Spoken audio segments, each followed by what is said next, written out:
ਮਾਲਵੇ ਦੀ ਧਰਤੀ ਪਿੰਡ ਆਲੋਵਾਲ ਤਹਿਸੀਲ ਭਵਾਨੀਗੜ੍ਹ ਤੋਂ ਸੰਗਤ ਦਾ ਇੱਕ ਜੱਥਾ ਚੌਥੇ ਪਾਤਸ਼ਾਹ श्री गुरु रामदास जी दे दर्शन करन श्री अमृतसर साहिब पहुंचा। उस जत्थे विच अपनी उम्र दे अखीरले पड़ाव ते चल रहे एक बजुर्ग बापू जी भी शामिल सन। अत दर्जे दे गरीब एन मैले कचहरे बाटे पुराने कपड़े जो थां थां तो टाकियां ला के सीते हुए सन। इत्थों तक कि विचारे बजुर्ग बापू जी दे पैरे जोड़ा तक नहीं सी। बजुर्ग ने गुरु साहिब जी दी बड़ी शोभा सुनी सी। अपनी तंग जिंदगी चो बड़ियां आसां लाई वो गुरु घर पहुंचा सी। उस दिन बड़ी वड्डी गिनती विच संगत गुरु साहिब दे दर्शन दीदारे करन पहुंचियां सन ते काफी भीड़ सी। वो बजुर्ग भी गुरु साहिब दे दर्शन करन लई लाइन विच लग गए। मन विच बड़े विचार पैदा हो रहे सन कि अज मैं गुरु साहिब तो आह भी मंग लेना है, वो भी मंग लेना है, पर भीड़ करके हजे तक उन्हां नूं गुरु साहिब दे दर्शन नहीं होए सन। जिवें जिवें लैन अगे वधी तां उन्हां नूं जीवन विच पहली वार एक सच्ची रूहानी रूह श्री गुरु रामदास जी दे दर्शन होए। सिंघासन ते बिराजमान गुरु साहिब दा सोहना प्रकाश दाड़ा रज के सोहना स्वरूप सिर ते चंदोआ साहिब ते चोर हो रहा है। ऐसा प्रभाव पिया गुरु महाराज दा कि जिवें जिवें लाइन अगे वधदी गई बजुर्ग दियां सारियां इच्छावां तृप्त हुंदियां गईयां ते जदों बजुर्ग बाबा जी दी मत्था टेकण दी वारी आई उदों तक उन्हां दे मन विच कोई इच्छा रहे ही नहीं गई। बजुर्ग ने गुरु साहिब दे मूरे हथ जोड़े, चरनां च सीस निवाया ते मत्था टेक के वापस मुड़न लगे। बजुर्ग नूं इस तरह वापस मुड़दा वेख गुरु साहिब फरमाए कि बजुर्गो इन्नी दूरों दर्शन करन आए हो ते खाली हाथ मुड़ चले हो, कुछ ना कुछ मांगता लेना सी। बजुर्ग ने अर्ज कीती, गुरु साहिब जी मेरी कोई इच्छा ही नहीं है। गुरु साहिब फिर बोले, बजुर्गो दो पल रोक के सोचता लाओ, आखिर कोई ता इच्छा होगी तुहाडी। बजुर्ग ने भी अगों फिर ओही जवाब दिता, गुरु साहिब जी तुहाडे दर्शन हो गए, सारियां इच्छावां पूरियां हो गईयां। आले दुआले खड़ियां संगतां भी हैरान हो रहीआं सन कि गुरु साहिब जी इस बजुर्ग नूं वार-वार कुछ मंगण लई जोर क्यों पा रहे हन। जदों गुरु साहिब जी ने फिर तीसरी बार ओही गल दोहराई तां बजुर्ग ने हाथ जोड़ के गुरु साहिब मूरे अर्ज कीती कि पातशाह तुहाडे दर्शन करके मैं निहाल हो गया। एक वार तां मैं डिगदा टहिंदा किसी तरहान तुहाडे दर तक पहुंच आया हां, पर अपने शरीर वल वेख के मैनूं लगदा नहीं कि मैं दोबारा कदी इत्थों तक पहुंच पाऊगा। एक गल बोलदे बोलदे उस बजुर्ग दा गला भर आया। कहंदा, पातशाह मैं चाहुंदा हां कि एक बार तुसी इस गरीब सेवक दी चोपड़ी विच चरण पाओ। इस सुन के गुरु साहिब उस बजुर्ग वल वेख के मुस्कुरा के फरमाए, कहंदे आवांगे जरूर आवांगे, रात भी रुकांगे, प्रशादा पानी भी छकांगे ते तुहाडे घरे बैठ के कीर्तन भी करांगे।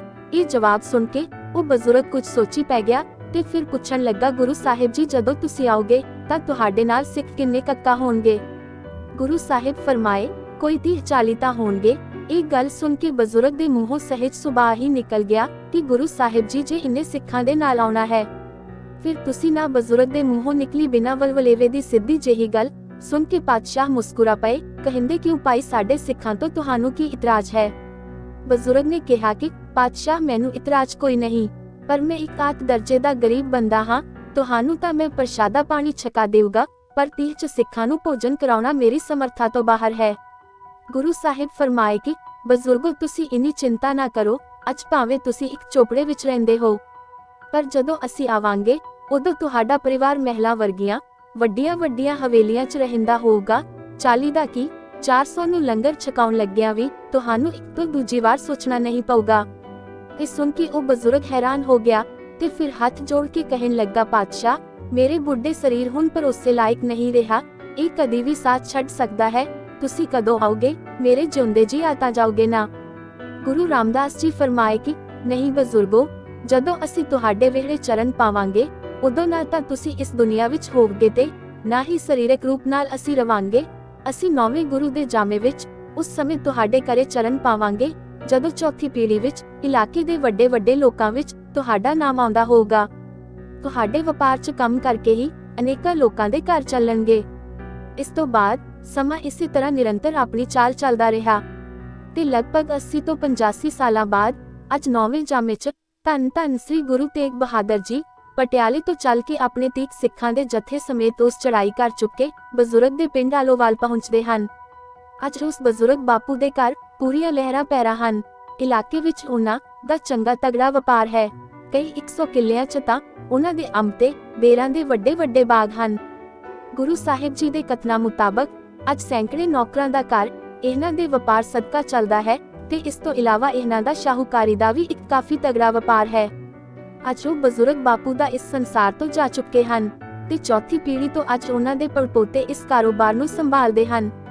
ਪਰ ਪੀੜ੍ਹੀ ਦਰ ਪੀੜ੍ਹੀ ਗੁਰੂ ਸਾਹਿਬ ਦੇ ਕਹੇ ਉਹ ਬੋਲ ਇਸ ਨੌਜਵਾਨ ਦੇ ਤਨ ਮਨ ਵਿੱਚ ਵਸ ਚੁੱਕੇ ਹਨ ਤੇ ਉਹ ਕਈ ਸਾਲਾਂ ਤੋਂ ਹਰ ਰੋਜ਼ ਗੁਰੂ ਸਾਹਿਬ ਦੀ ਰਾਹ ਰੱਖ ਰਿਹਾ ਸੀ।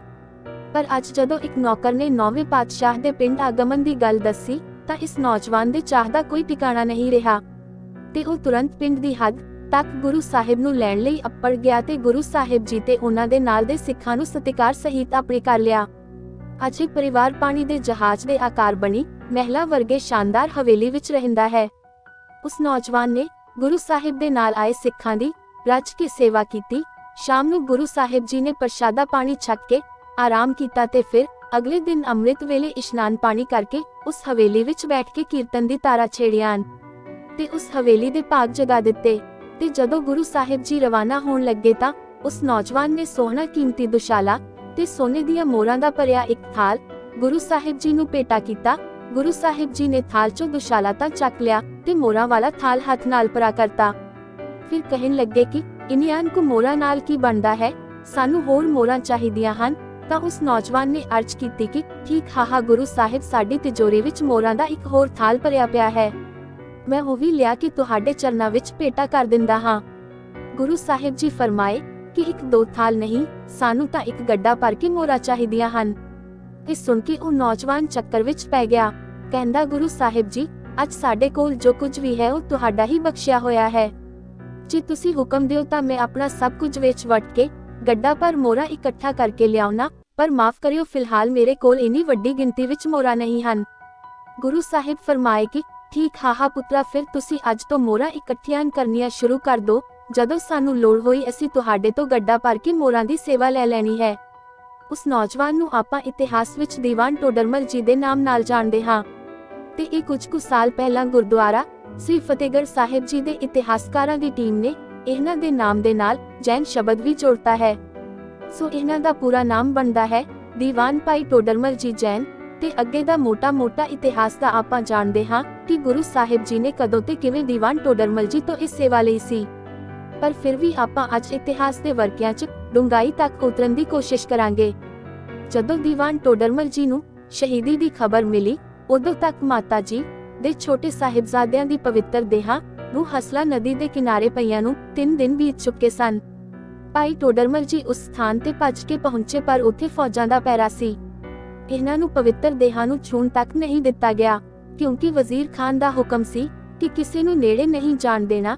ਇਹਨਾਂ ਦੇਹਾਂ ਨੂੰ ਇੱਥੇ ਪਈਆਂ ਨੂੰ ਹੀ ਜੰਗਲੀ ਜਾਨਵਰ ਤੇ ਪੰਛੀ ਨੋਚ ਕੇ ਖਾਣਗੇ, ਕਿਉਂਕਿ ਭਾਈ ਟੋਡਰਮਲ ਜੀ ਦਾ ਰੁਤਬਾ ਨਗਰ ਤੇ ਸੂਬੇ ਵਿੱਚ ਕਾਫੀ ਉੱਚਾ ਸੀ। ਉਹਨਾਂ ਨੇ ਸੰਸਕਾਰ ਦੀ ਇਜਾਜ਼ਤ ਲੈਣ ਲਈ ਨਗਰ ਤੇ ਸੂਬੇ ਦੇ ਕਈ ਰਸੂਖਦਾਰਾਂ ਦੀ ਸਿਫਾਰਿਸ਼ ਲਵਾਈ, ਪਰ ਵਜ਼ੀਰ ਖਾਨ ਨਾ ਮੰਨਿਆ। ਆਖਰਕਾਰ ਜਦੋਂ ਸੂਬੇ ਤੋਂ ਬਾਹਰੋਂ ਕਈ ਵੱਡੇ ਜਾਣਕਾਰ ਤੇ ਮੋਹਤਬਾਰ ਬੰਦਿਆਂ ਨੂੰ ਵਿੱਚ ਪਾਇਆ ਗਿਆ ਤਾਂ ਵਜ਼ੀਰ ਖਾਨ ਕੋਈ ਤੀਸਰਾ ਰਾਹ ਕੱਢਣ ਲਈ ਤਿਆਰ ਹੋਇਆ। ਪਰ ਇਹ ਰਾਹ ਹੈ ਬੜਾ ਔਖਾ ਸੀ। ਜਿਵੇਂ ਕਿ ਆਪਾਂ ਸਾਰੇ ਜਾਣਦੇ ਹੀ ਹਾਂ, ਸੰਸਕਾਰ ਦੇ ਲਈ ਜਿੰਨੀ ਥਾਂ ਦੀ ਲੋੜ ਸੀ ਉਨੀ ਥਾਂ ਤੇ ਦੀਵਾਨ ਟੋਡਰਮਲ ਜੀ ਨੂੰ ਮੋਹਰਾ ਖੜੀ ਕਰਕੇ ਜਚਾ ਕੇ ਉਹ ਥਾਂ ਖਰੀਦਣ ਦੀ ਪੇਸ਼ਕਸ਼ ਕੀਤੀ ਗਈ। ਦੀਵਾਨ ਜੀ ਉੱਚ ਤਾਂ ਬੜੇ ਵੱਡੇ ਅਮੀਰ ਸਨ, ਪਰ ਉਸ ਥਾਂ ਨੂੰ ਸੋਨੇ ਦੀਆਂ ਖੜੀਆਂ ਮੋਹਰਾਂ ਨਾਲ ਕਵਰ ਕਰਨ 'ਚ ਕਈ ਬੋਰੇ ਮੋਹਰਾਂ ਦੀ ਲੋੜ ਪੈਣੀ ਸੀ। ਦੀਵਾਨ ਟੋਡਰਮਲ ਜੀ ਤੇ ਇੱਥੇ ਇਤਿਹਾਸ ਵਿੱਚ ਉਹਨਾਂ ਦੇ ਛੋਟੇ ਭਰਾ ਦਾ ਵੀ ਨਾਮ ਆਉਂਦਾ ਹੈ, ਭਾਈ ਨਾਗਰਮਲ ਜੀ। ਇਹਨਾਂ ਦੋਵਾਂ ਨੇ ਖੜੇ ਪੈਰ ਆਪਣਾ ਵਪਾਰ ਗੋਦਾਮ 'ਚ ਪਿਆ ਸਾਰਾ ਅਨਾਜ, ਆਪਣੇ ਗਹਿਣੇ ਗੱਟੇ, ਸੈਂਕੜੇ ਏਕੜ 'ਚ ਫੈਲਿਆ ਆਪਣਾ ਫਲਾਂ ਦਾ ਬਾਗ, ਸਭ ਕੁਝ ਜੋ ਕਿ ਮੁੱਕੇ ਭਾਅ ਤੇ ਵਾਧੇ ਘਾਟੇ ਤੇ ਵੇਚ ਕੇ ਸੋਨੇ ਦੀਆਂ ਮੋਹਰਾਂ ਇਕੱਠੀਆਂ ਕੀਤੀਆਂ। ਇੱਥੋਂ ਤੱਕ ਕਿ ਇਤਿਹਾਸਿਕ ਲਿਖਤਾਂ ਦੱਸਦੀਆਂ ਹਨ ਕਿ ਇੰਨੀ ਵੱਡੀ ਗਿਣਤੀ 'ਚ ਮੋਹਰਾਂ ਦਾ ਇੰਤਜ਼ਾਮ ਕਰਨ ਲਈ ਗਵਾਂਢੀ ਸੂਬੇ ਤੋਂ ਵੀ ਮੋਹਰਾਂ ਲਿਆਂਦੀਆਂ ਗਈਆਂ ਤੇ ਵੱਡੇ ਬੋਰੇ ਮੋਹਰਾਂ ਦੇ ਭਰ ਕੇ ਗੱਡੇ ਤੇ ਲੱਦ ਕੇ ਉਸ ਅਸਥਾਨ ਤੇ ਲਿਆਂਦੇ ਗਏ। ਹੁਣ ਇੱਕ ਪਾਸੇ ਵਜ਼ੀਰ ਖਾਨ ਕੁਰਸੀ ਡਾਕਟਰ ਕੀ ਬੈਠਾ ਹੈ ਤੇ ਭਾਈ ਟੋਡਰਮਲ ਜੀ ਤੇ ਭਾਈ ਨਾਗਰਮਲ ਜੀ ਮੋਹਰਾਂ ਤੇ ਮੋਹਰਾਂ ਜੋੜੀ ਜਾ ਰਹੇ ਹਨ। ਸਰੀਰ ਹਜੇ ਵੀ ਉੱਥੇ ਹੀ ਪਏ ਹਨ, ਹਜੇ ਤੱਕ ਸਰੀਰਾਂ ਨੂੰ ਹੱਥ ਨਹੀਂ ਲਾਉਣ ਦਿੱਤਾ ਗਿਆ। ਤੇ ਜਦੋਂ ਇਸ ਸਾਰੇ ਸਥਾਨ ਤੇ ਮੋਹਰਾਂ ਜਚਾ ਦਿੱਤੀਆਂ ਗਈਆਂ, ਉਸ ਤੋਂ ਬਾਅਦ ਸੰਸਕਾਰ ਕਰਨ ਦੀ ਇਜਾਜ਼ਤ ਮਿਲੀ। ਵਜ਼ੀਰ ਖਾਨ ਦੇ ਨੌਕਰ ਮੋਹਰਾਂ ਇਕੱਠੀਆਂ ਕਰਕੇ ਲੈ ਗਏ ਤੇ ਗੁਰੂ ਘਰ ਦੇ ਸੇਵਕ ਵਾਹਿਗੁਰੂ ਵਾਹਿਗੁਰੂ ਦਾ ਜਾਪ ਕਰਦੇ ਹੋਏ ਉਹਨਾਂ ਪਵਿੱਤਰ ਦੇਹਾਂ ਨੂੰ ਸੰਸਕਾਰ ਵਾਲੀ ਥਾਂ ਤੇ ਲੈ ਕੇ ਆਏ ਸਨ। ਇੱਥੇ ਸੰਸਕਾਰ ਦੇ ਸਮੇਂ ਭਾਈ ਟੋਡਰਮਲ ਜੀ ਦਾ ਪਰਿਵਾਰ ਤੇ ਭਾਈ ਮੋਤੀ ਰਾਮ ਮਹਿਰਾ ਜੀ ਤੇ ਉਹਨਾਂ ਦੀ ਮਾਤਾ ਜੀ ਮੌਜੂਦ ਹਨ। ਕਦੇ-ਕਦੇ ਸੋਚੀਦਾ ਹੈ ਕਿ ਕੈਸੀ ਅਜਬ ਗਜਬ ਖੇਡ ਹੈ ਉਸ ਪਾਲਨਹਾਰ ਦੀ ਦੀਨ ਦੁਨੀਆ ਦੇ ਮਾਲਕ ਧੰਨ ਧੰਨ ਸ੍ਰੀ ਗੁਰੂ ਗੋਬਿੰਦ ਸਿੰਘ ਜੀ ਦੇ ਛੋਟੇ ਫਰਜ਼ੰਦ ਤੇ ਗੁਰੂ ਸਾਹਿਬ ਨੂੰ ਇਸ ਦੁਨੀਆ 'ਚ ਲਿਆਉਣ ਵਾਲੀ ਮਾਤਾ ਜੀ ਮਹਾਨ ਸ਼ਹਾਦਤਾਂ ਤੋਂ ਬਾਅਦ ਇਹਨਾਂ ਪਵਿੱਤਰ ਦੇਹਾਂ ਦਾ ਅੰਤਿਮ ਸੰਸਕਾਰ ਹੋ ਰਿਹਾ ਹੈ ਤੇ ਉਹਨਾਂ ਨੂੰ ਸੰਸਾਰ ਤੋਂ ਤੋਰਦੇ ਹੋਏ ਅਥਰੂ ਵਹਾਉਣ ਵਾਲੀ ਹਾਹਾ ਚੰਦ ਅੱਖਾਂ ਹੀ ਮੌਜੂਦ ਹਨ। ਪਹਿਲਾਂ ਇਹਨਾਂ ਸਭ ਨੇ ਆਪਣੇ ਹੱਥਾਂ ਨਾਲ ਚੰਦਨ ਦੀਆਂ ਲੱਕੜਾਂ ਦੀ ਚਿਖਾ ਤਿਆਰ ਕੀਤੀ। ਇਸ ਤੋਂ ਬਾਅਦ ਭਾਈ ਟੋਡਰਮਲ ਜੀ, ਭਾਈ ਨਾਗਰਮਲ ਜੀ ਤੇ ਮੋਤੀ ਮਹਿਰਾ ਜੀ ਨੇ ਛੋਟੇ ਸਾਹਿਬਜ਼ਾਦਿਆਂ ਨੂੰ ਅੰਤਿਮ ਇਸ਼ਨਾਨ ਕਰਾਇਆ ਤੇ ਮਾਤਾ ਗੁਜਰੀ ਜੀ ਨੂੰ ਇਸ਼ਨਾਨ ਕਰਵਾਇਆ। ਭਾਈ ਟੋਡਰਮਲ ਜੀ ਦੀ ਘਰਵਾਲੀ ਤੇ ਮੋਤੀ ਮਹਿਰਾ ਜੀ ਦੀ ਮਾਤਾ ਜੀ ਨੇ ਇਸ ਤੋਂ ਬਾਅਦ ਮਾਤਾ ਜੀ ਦੇ ਪਵਿੱਤਰ ਸਰੀਰ ਨੂੰ ਚਿਖਾ ਵਿੱਚ ਵਿਚਾਲੇ ਲੁਟਾ ਦਿੱਤਾ ਗਿਆ ਤੇ ਮਾਤਾ ਜੀ ਦੇ ਦੋਵੇਂ ਪਾਸੇ ਸਾਹਿਬਜ਼ਾਦਿਆਂ ਨੂੰ ਲਿਟਾਇਆ ਗਿਆ।